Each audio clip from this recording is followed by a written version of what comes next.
Bonjour à tous. Voilà, aujourd'hui le Seigneur m'a mis à cœur de partager sur la marque de la bête. Alléluia. Le nombre 666 qui terrorise beaucoup de personnes, qui fait peur à beaucoup même de chrétiens à cause des doctrines qu'on entend par-ci par-là et qui annonce une puce électronique qui va être insérée sur la main ou sur le front. Alléluia. Parce qu'on parle beaucoup d'une puce qui est en train d'arriver, alléluia, mais on va voir à la lumière de la parole, alléluia, que tout est bien différent et que ça a une signification bien plus importante, bien plus profonde, bien plus spirituelle qu'une puce, alléluia. Et on va prendre déjà le texte en question, donc on est sur Apocalypse 13 au verset 15, et il lui fut donné de donner un esprit à l'image de la bête, afin que l'image de la bête parle, qu'elle fasse de tous ceux qui n'adoraient pas l'image de la bête soient mis à mort. Et elle fait que tous, petits et grands, riches et pauvres, libres et esclaves, ils soient donnés une marque sur leur main droite ou sur leur front, et que personne ne puisse acheter ou vendre excepté celui qui a la marque, ou le nom de la bête, ou le nombre de son nom. Ici la sagesse, que celui qui a de l'intelligence compte le nombre de la bête, car c'est un nombre humain, ou un nombre d'hommes, amen, et son nombre est 666. Déjà, le nombre 6, alléluia, c'est le chiffre de l'homme. Et le nombre 6, c'est le chiffre aussi de l'échec et du péché, alléluia. On va commencer, alléluia, par voir ce que signifie le front. Ensuite, on verra ce que signifie la main droite. Et pour finir, on verra l'aspect économique du fait qu'on pourra ni acheter ni vendre. Donc, on va commencer par le front, amen. Et on va prendre Exode 28 au verset 36. Tu feras une lame d'or pur sur laquelle tu graveras ces mots, comme on grave un sceau. Sainteté à Yahweh. Tu l'attacheras avec un cordon d'étoffe violette sur la tiare, sur le devant de la tiare. Elle sera sur le front d'Aaron. Ainsi Aaron portera l'iniquité commise par les enfants d'Israël en faisant leur sainte offrande. Elle sera continuellement sur son front devant Yahweh pour qu'il leur soit favorable. Ici on voit qu'Aaron, le principal sacrificateur, portait une lame en or pur sur son front, alléluia. Il y avait marqué sainteté à Yahweh. C'est-à-dire que sur son front, il y avait marqué la marque d'appartenance au Seigneur. C'est-à-dire que le front représente l'esprit. Le front représente l'esprit. L'esprit, que ce soit des enfants du Seigneur ou l'esprit de la marque de la bête. On va le voir plus loin, alléluia. On va aller dans l'Apocalypse 7 au verset 3. En disant, ne fais pas de mal à la terre, ni à la mer, ni aux arbres, jusqu'à ce que nous ayons marqué du sceau les esclaves de notre Elohim sur leur front. Voilà, ici on voit encore une marque sur le front, alléluia, qui représente l'esprit. Apocalypse 14, 1. Et je regardais, et voici l'agneau se tenait debout sur la montagne de Sion, et avec lui 144 000 ayant le nom de son père inscrit sur leur front. Donc on voit encore une fois la marque sur le front de l'appartenance au Seigneur. Alléluia. Donc, le front est symbole de l'esprit, on le voit, alléluia. Apocalypse 22 au verset 3. Et il n'y aura plus aucune malédiction, et le trône d'Élohim et de l'agneau y sera, et ses esclaves le serviront. Ils verront sa face, et son nom sera sur leur front. Alléluia. Donc on voit encore ici la marque de l'appartenance au Seigneur sur le front, qui signifie l'esprit. Deutéronome au chapitre 6, verset 6. Et ces paroles que je t'ordonne aujourd'hui seront dans ton cœur. Tu les enseigneras d'une manière incisive à tes enfants. Tu en parleras quand tu seras assis dans ta maison, quand tu iras en voyage, quand tu te coucheras et quand tu te lèveras. Et tu les liras comme un signe sur tes mains, et elles seront comme des frontaux entre les yeux. On va prendre 2 Chroniques. Alors là, c'est l'histoire du roi de Juda, Osias, qui est frappé sur le front. Alors Osias, qui avait à la main un encensoir pour faire brûler l'encens, se mit en colère.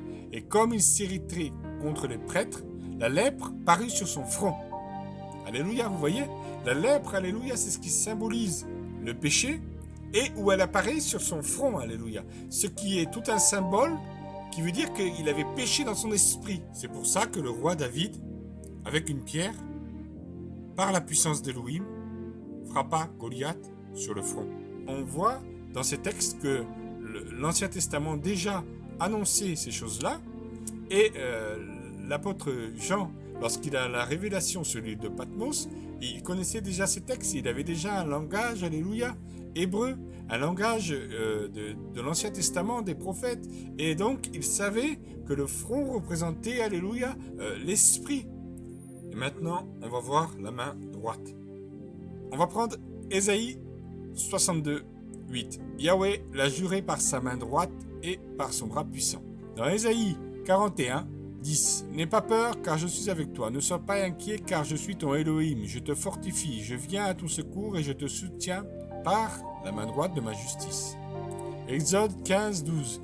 Tu as étendu ta main droite, la terre les a engloutis. Alléluia. Acte 3, verset 7. Et le saisissant par la main droite, il le fit lever, et immédiatement, les plans et les chevilles de ses pieds devinrent fermes. Là, alléluia, c'est une guérison, et on voit qu'il tend la main droite, parce que la main droite est toujours synonyme de puissance, alléluia, et d'action. Alléluia. Donc, la marque de la bête sur la main droite signifie l'action du péché.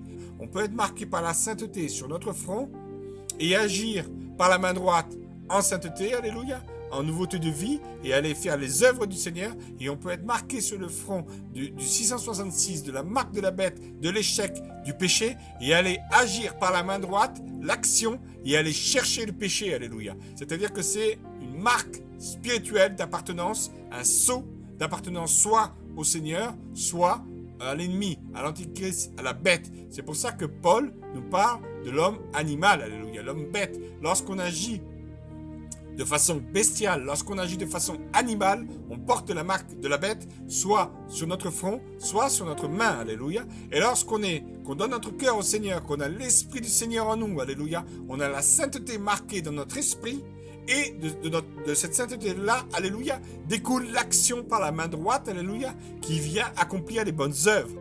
Et maintenant, on va aller voir la main droite du mal, du péché, de la bête, de l'échec, qui imite déjà la main droite du Seigneur dans l'Ancienne Alliance. Ézéchiel 21, 26. Car le roi de Babel se tient au carrefour à l'entrée des deux chemins. Pour pratiquer la divination, la sorcellerie, il aiguise les flèches, il interroge les téraphim. Il examine le foie dans sa main droite et la divination contre Jérusalem. Donc on voit ici que la main droite, alléluia, est encore le symbole de l'action, alléluia, de tout ce que pratiquait le roi de Babel. Matthieu 5, 30. Ici le Seigneur parle et dit « Et si ta main droite est pour toi une occasion de chute, coupe-la et jette-la loin de toi, car il est avantageux pour toi qu'un seul de tes membres périsse et que tout ton corps entier ne soit pas jeté dans la géhenne. » Ici, on voit que le Seigneur parle de la main droite, de l'action du péché, alléluia, qui doit être coupée. Et c'est pas bon, on voit qu'il parle au sens figuré, au sens allégorique. N'allez pas couper vos mains droites, alléluia. Mais ici, on voit que la main droite peut aller chercher le péché, et cette action-là peut aller chercher la désobéissance, alléluia. Et on voit ici, dans ce passage, que le Seigneur nous parle de la main droite qui va pécher, alléluia, qui doit être retranchée de nous-mêmes. Donc, on a ici encore la symbolique de l'action par la main droite. On va regarder dans Apocalypse 13, 17, alléluia, l'aspect économique de la marque de la bête. Et que personne ne puisse acheter ou vendre excepté celui qui a la marque ou le nom de la bête ou le nombre de son nom. L'aspect économique va tellement dominer dans les derniers temps que les personnes ne pourront plus acheter ni vendre sans avoir cette marque, c'est-à-dire la marque de l'appartenance au péché. Apocalypse 3, 17. En effet, tu dis, je suis riche, je me suis enrichi, je n'ai besoin de rien. Tu ne sais pas que tu es malheureux, misérable, pauvre, aveugle et nu. Je te conseille donc d'acheter chez moi de l'or purifié par le feu afin que tu deviennes vraiment riche. Alléluia. À la fin des temps, les personnes n'auront Dieu que pour l'argent. Dans leur esprit, ne penseront qu'à l'argent et dans leur action, n'agiront que pour l'argent. C'est-à-dire que l'économie viendra gouverner toute chose, alléluia, contrôlera toute chose. On ne pourra pas acheter ni vendre sans qu'il y ait cette marque dans les pensées. On ne pourra pas acheter ni vendre sans qu'il y ait cette marque dans les actions, la marque de l'économie, la marque de l'argent, la marque de la bête. Et on va aller voir dans Matthieu 6, 24. Nul ne peut être esclave de deux seigneurs, car ou il haïra un et aimera l'autre, ou il s'attachera à un et méprisera l'autre. Vous ne pouvez être esclave d'Élohim et de Mammon. C'est ce qu'on voit déjà dans l'évangile avec Mammon, et c'est la marque de la bête à la fin des temps, alléluia, c'est l'économie, c'est l'argent. On ne pourra plus acheter ni vendre, alléluia, sans avoir cette marque dans l'esprit. 2 Timothée 3, verset 1. Mais sache aussi ceci, que dans les derniers jours surviendront des temps difficiles à supporter, car les gens seront amoureux d'eux-mêmes, aimant l'argent. C'est les temps de la fin que décrit Paul, c'est les temps de la fin que décrit Jean, c'est les temps de la fin que décrit la Bible. C'est pas une question de puces. Les puces électroniques, il y en a partout. Dans les cartes bancaires, dans les cartes d'assurance maladie, dans les badges d'accès au bâtiment, dans les titres de transport, et même les animaux sont pucés. Dans ton téléphone, tu es suivi, tu peux payer avec. Donc, tu as la marque de la bête sur toi? Non. Si tu penses que la puce RFID est la marque de la bête, et tu refuses de la mettre, mais tu vis quand même dans le péché, tu seras perdu.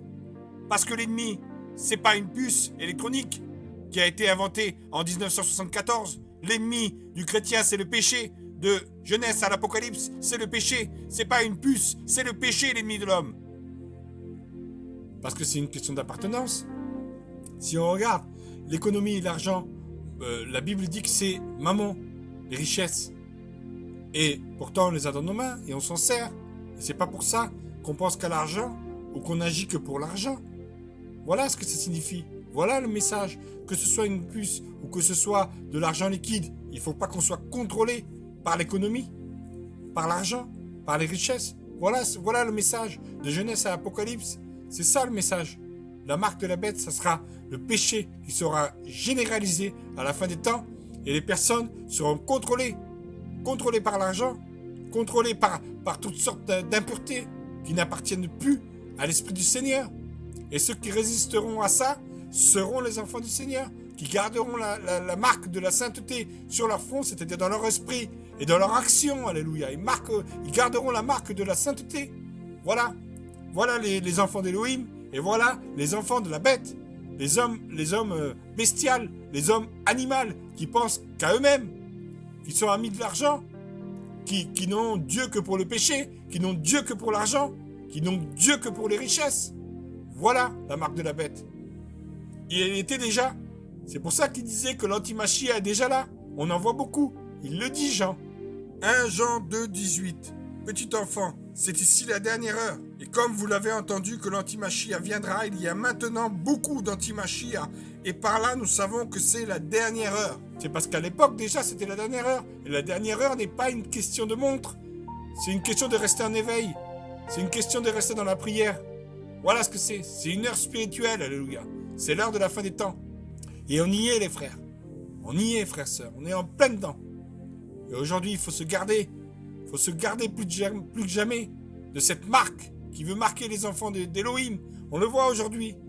Beaucoup sont tombés, beaucoup ont renié la foi parce qu'ils ont accepté cette marque. Ils sont marqués dans leur esprit, ils sont marqués dans leur action.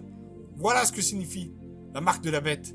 Et elle arrive de plus en plus, elle se généralise. L'apôtre Jean nous dit, ici la sagesse, que celui qui a de l'intelligence compte le nombre de la bête. C'est un nombre qui se calcule. Où est la sagesse? Où est l'intelligence? Si on dit que la marque de la bête est une puce électronique, où est le calcul?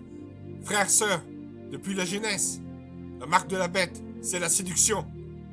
L'idolâtrie, la sorcellerie, l'impudicité, l'adultère, les jalousies, les querelles, le mauvais caractère, l'ivrognerie, les drogues, les addictions, les excès de table, les mensonges, les magouilles, les violences, les animosités, les distractions, les inimitiés, l'incrédulité, l'hypocrisie, l'orgueil, la cupidité, les divisions, la voyance, la divination, la magie, les convoitises, les iniquités, la manipulation, la malédiction, la honte, la timidité, la confusion, l'égarement, la méchanceté, les critiques, l'échec, le découragement, le satanisme, les sectes et j'en passe d'autres. Bien sûr qu'il va y avoir un anti-Machia. Bien sûr que le mal va être incarné dans un homme. Et il va arriver, il est déjà né. Mais nous devons nous garder, alléluia. Nous garder, résister jusqu'à la fin. Nous garder dans la sainteté.